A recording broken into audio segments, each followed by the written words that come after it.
In the North Sea, the crew of the Kinloch Bravo oil rig is gearing up to finally head home after months of intense labor. Unfortunately, Magnus, the rig manager, receives a call from the company with distressing information. The helicopters are being redirected to assist the North Kilscour platform due to a power failure, leaving them uncertain about when they can retrieve Magnus' crew. Magnus wants to inquire for more specifics, but the phone suddenly cuts off. Communication glitches spread throughout the facility. Kat's call to her spouse freezes, and Fulmer can't get the main radio to function either. Magnus calls a meeting and declares that they'll need to be patient before they can leave. This news doesn't sit well with anyone, especially Lars, who persists in demanding clear explanations. Suddenly, the entire building loses power, and Fulmer discovers that all the generators are non-operational. The battery backup is currently sustaining operations, and the production module is maintaining its pressure. However, there's a risk of it spiking, which could be fatal for everyone on board. Fulmer attempts to establish contact with the standby vessel, but the radio remains inactive, and the neighboring oil platform seems to be experiencing the same issue. The rig starts shaking, and the production module is starting to go out of control, catching fire. Rose, the company representative, hesitates to shut down the module because it would lead to a significant production shortfall. Nevertheless, Magnus directs his team to shut it down for their safety. Just then, the rig shakes once more. The occupants are stunned as they observe a dense, rapidly moving fog enveloping the entire structure. A little later, Fulmer manages to restore power, but communication is still down, and the helicopters won't be able to operate in such weather conditions. Alwyn speculates whether their extensive drilling might have triggered a seismic event, but Rose, being a scientist, assures him that it doesn't work that way. Magnus believes that restoring communication should be their top priority. He sends Fulmer and Baz to inspect the radio tower. Upon reaching the top, Fulmer starts examining the equipment, but he loses his temper when Baz accuses him of siding with Rose due to their relationship. Baz apologizes swiftly, and as Fulmer lets go of him, Baz bends to pick something up and discovers a deceased seagull on the ground. Magnus and Lars wait at the tower's base when they suddenly witness Baz falling. Kat and Rose hurry over with a medical kit, while Fulmer descends as well, explaining that he's unsure what happened since Baz was right behind him. Lars ain't buying his own tale cause he sees Baz's harness wasn't clipped. Kat takes Baz to the med bay and stabilizes him, but surgery ain't an option there. Lars is freaking out cause he's sure helicopters won't make it in time. Rose brings Magnus to the computer, showing him the pipelines got no pressure, which means all the rigs around are in the same mess as them. Suddenly, Baz wakes up and starts having visions of stuff falling apart under the sea. Lars storms into Magnus' office, putting the blame on him, but Magnus brushes it off and leaves. That gives Lars a chance to snoop around the desk, and he finds a confidential memo that sets him off. He gathers everyone on the helideck to spill the beans that management's been lying right from the start. Magnus joins in and realizes Lars has the memo, so he spills the beans that the company's scrapping the whole operation, and everyone will be out of job soon. Just then, something falls on them, ash, even though there's no volcano nearby. Baz arrives at the helideck and announces that it's too late. It's already started, before passing out. Later, Baz wakes up in the infirmary and can't remember what went down on the helideck. He saw something in the fog and heard a noise in his head. Baz flips out when Kat tries to draw blood, yelling cause they didn't listen to his warnings about an incoming wave. After Kat manages to knock him out, she tells Rose that Baz's wounds are oddly healing on their own. When the women leave, Baz reveals he's still awake and notices glowing spores closing his wounds. In the rec room, the crew spot some lights near the window, the standby vessel, trying to communicate but going the wrong way. Alwyn sends Lek out to catch the Morse message, and they figure out the vessel needs help. Magnus tells Fulmer to signal back using the deck lights to learn more. He then heads to see Cook Murch and asks him to ration their food. Lars is going nuts because he's locked up in his room with Easter guarding him. In the infirmary, Baz wakes up again, seeing most of his injuries are healed. Looking at his reflection, he starts seeing the rig getting destroyed. He escapes to his room, and while getting dressed, he's writhing in pain as his mouth pushes out a gold tooth. Rose collects some ash for analysis and tells everyone to stay indoors. Fulmer informs her and Magnus that the vessel doesn't have more info than they do. With no communication, waiting for morning means they can't use lights for guidance, risking a boat crash. If they clear out, it should happen now. But Rose doesn't want to because it might lead to legal issues for breaking the contract. However, Magnus' main concern is the safety of everyone, and he asks Fulmer to maintain the lights to guide the vessel slowly. Alwyn goes outside to take over Lek's shift and discovers Baz drawing strange serpents circles on a window. When he checks on Baz, Baz explains that his mind is chaotic and he shouldn't have survived the accident. Something is definitely abnormal about this situation. The lights in the room start flickering and Baz experiences another strange vision before fleeing. Lars begins working on the window and successfully removes it from the wall as an escape route. Lex sneaks into the infirmary to steal rubbing alcohol for a drink and then attempts to take a shower. Suddenly, his whole body starts aching, and he vomits blood, causing the ink of his tattoos to come off his skin. By the time Heather finds him, he's already dead. When Kat examines him, she can't determine the cause of death. However, when Dunlin arrives with Baz's tooth, she becomes convinced that something is expelling inorganic matter from their bodies. In the control room, Fulmer notices an unfamiliar light on the bridge that isn't from the vessel. He and Alwyn go outside to investigate, but Lars spots them and turns off his flashlight to evade them. He re-enters the building through the same door they used and locks it, accidentally running into Heather on the way. Fulmer and Alwyn inspect the rowboats to ensure no one is trying to escape, and during this, Fulmer injures his hand. Curiously, the falling ash suddenly stops. Lars heads to the control room and uses the lights to signal SOS, prompting the vessel to approach at full speed. Alwyn and Fulmer see the signal but can't get back inside due to the locked door. Alwyn searches for an alternate entrance while Fulmer continues shouting. Heather hears Fulmer, fetches Magnus to help, and they manage to open the door. Fulmer informs them about Lars, leading to a heated confrontation before Magnus redirects their focus towards sending a message to the vessel to correct its course. Meanwhile, Alwyn follows flickering lights that guide him to Baz. Despite Alwyn's persistence, Baz refuses to return, as he's fixated on observing the life in the water that started it all. Alwyn insists, provoking Baz to grab him and make water spout from his mouth. Dunlin arrives to warn them about an incoming wave caused by the vessel altering its course, prompting Baz to release Alwyn and flee. Dunlin pulls Alwyn away from the water, and Magnus attempts CPR but is unsuccessful. Upon Kat's arrival, she confirms that Alwyn inexplicably drowned. Rose continues to study the ash and, upon dropping a drop of blood on it, determines that it contains living organisms. She consults Magnus, who reveals that the vessel left to aid another rig first. Rose invites him and Kat to her office to explain that the ash harbors a parasitic spore-seeking hosts. It rapidly heals wounds to maintain a healthy body. They must avoid prolonged exposure to the ash and monitor individuals with open wounds. Magnus approves Rose's request to collect blood samples from the entire crew for comparison with Baz's. In the mess hall, Heather notices the dissipating fog and the neighboring rig's complete destruction. Fulmer finds Baz inspecting Rose's research and offers assistance, which Baz declines, insisting that the light requires his involvement. Rose shows up too and sees that Baz has taken his own blood sample. When she asks for his cooperation, he takes off running. Magnus hears about this and sends Kat to check on all the injured individuals, as testing is no longer an option. After isolating Fulmer, Magnus arranges another meeting. With the disappearance of the fog and ash, he instructs half of the team to thoroughly disinfect the rig while the other half searches for Baz. While Rose continues her investigation, she discovers that the spores have been previously observed fossilized in Earth's layers. Despite their expected extinction with the dinosaurs, deep drilling has awakened a dormant nest. Outside, Baz discards his blood sample into the ocean. Having fully recovered, he tests his healing abilities by contaminating water tanks with spores. Upon hearing James looking for him, Baz hides, but when James notices the spore-infested water and calls for help, Baz silences him. Lars and Dunlin arrive at the scene and find James injured on the floor. Lars notices that plants have begun to grow from the spore-infested water. In the machinery room, Heather, Easter, and Murch discover plants growing on the oil. Suddenly, the rig starts shaking, and Dunlin realizes that James is bleeding.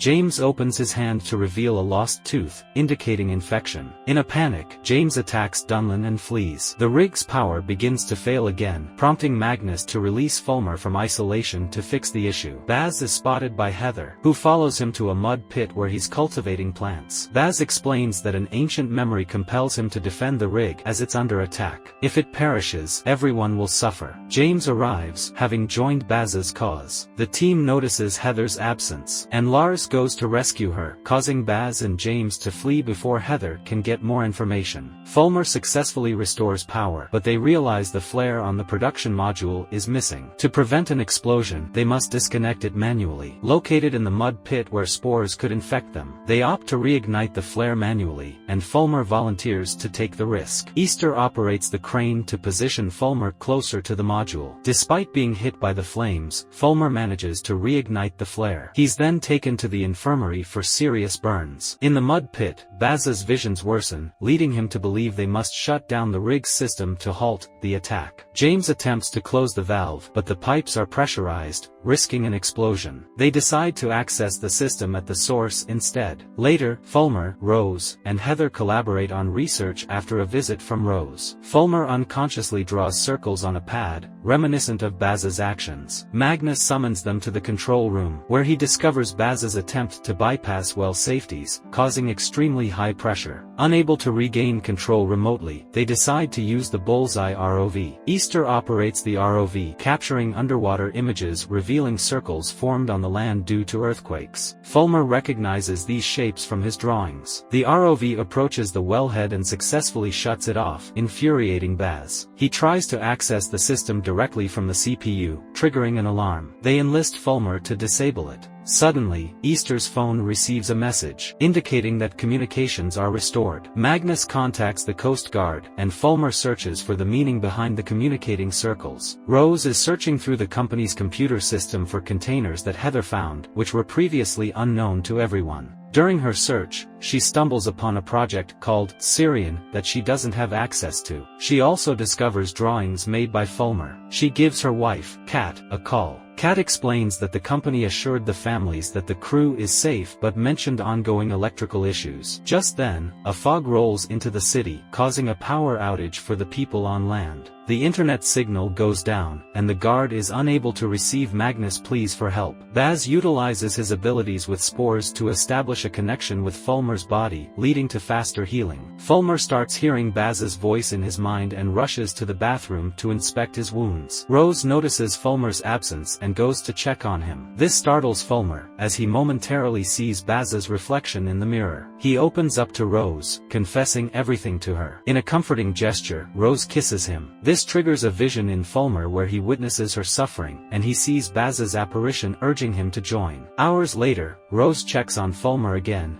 only to find a note he left. Rosa goes after him, and Kat joins her. Together, they discover Fulmer heading to a mud pit. They enter the pit as well, and the spores approach Kat with curiosity, especially around her stomach due to her pregnancy. Rose pulls Kat out to prevent any harm, and they find the crew getting excited over approaching lights. It's a ship from a neighboring rig. The crew rescues the survivors from the ship, and Rose meets Coke, who belongs to the company's research division. Coke insists on being taken to the control room immediately. Kat checks on the other men for injuries and is surprised to see her past love interest, Harish, among them. Coke explains that their rig exploded due to a pressure failure and emphasizes the need to regain access to the production module. Rose is curious about Coke's presence on the rig, but he evades her questions. In the infirmary, Harish tells Easter a different version of events. He explains that when Coke arrived, he sent many people home and had the remaining crew assist him in installing new equipment. Instead of extracting oil, they were sending something down the well. As the fog rolled in and crew members started disappearing, Coke remained oddly calm. He continued to test the equipment despite pressure warnings until the rig eventually exploded. Heather accesses the system to cross-reference the survivor list with crew files. She realizes that Coke's name is missing. Harish informs Heather and Easter that Coke had been using a temporary account created by the IT personnel upon his arrival. Before leaving, he erased all traces of the experimental activity from the system. Heather discovers an unfamiliar name on the crew list in the system. Emails reveal that the organism they were working with had already spread, suggesting that Coke was aware, and the company deliberately sent him to the rig. Kat goes to see how Rose is doing and notices that the circles Rose is studying resemble a tree.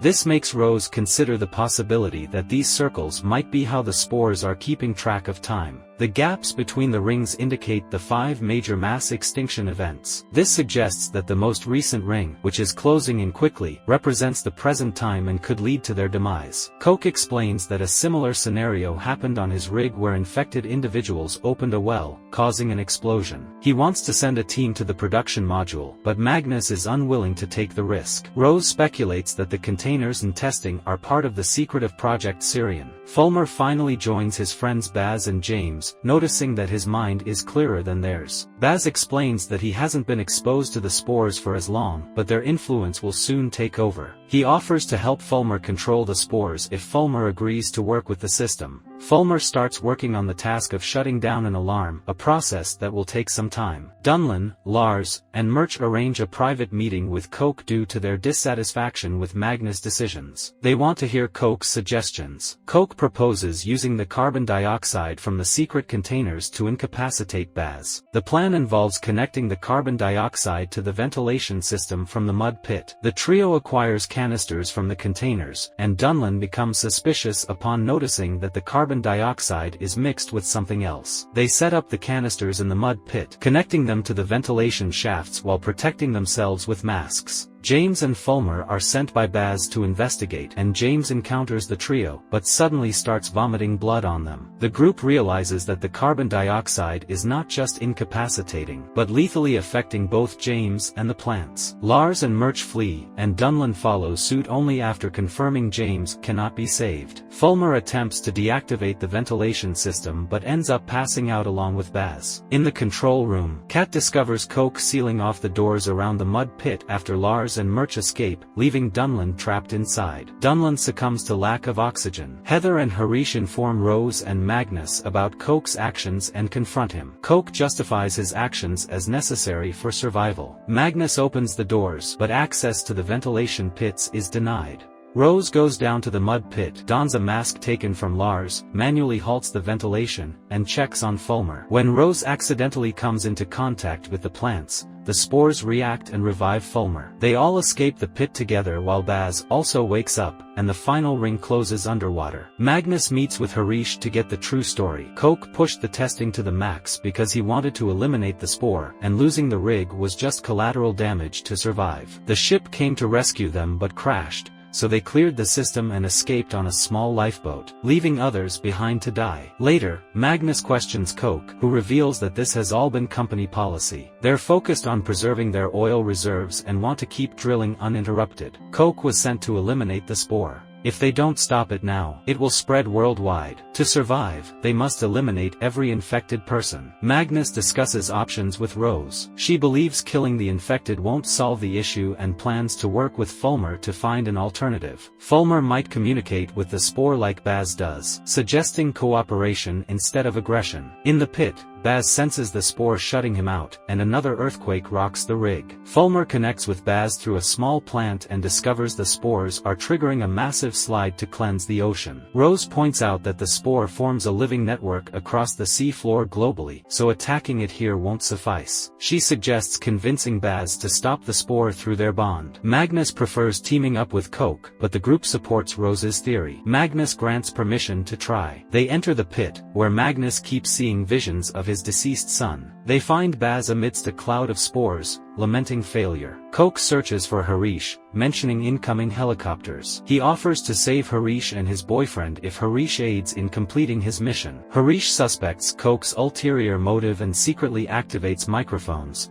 making Coke confess everything over the speakers. Earthquakes intensify, and the building starts to crumble. Coke initiates an explosion countdown. Choppers finally make contact. Coke flees to the helideck to escape solo, pursued by Kat and Heather. Easter helps Harish prevent the explosion. On the helideck, Lars confronts Coke, seeking revenge, but the girls intervene. Harish arrives to announce the explosion's prevention. Everyone readies for evacuation, and Lars punches Coke before joining the crew. In the pit, Rose notices the spore's different behavior and touches it. She manages to communicate, but before asking for cooperation, a powerful earthquake hits. Baz chooses to stay behind to show the spore humans can give too. Magnus, Rose, and Fulmer catch the last helicopter, narrowly avoiding a tsunami that devastates the rig as Baz merges with the spore. Kat realizes the tsunami threatens the city and wants to warn citizens, but the pilots stop her. Coke explains they're not heading home. The tsunami strikes the city, tragically claiming Kat's wife.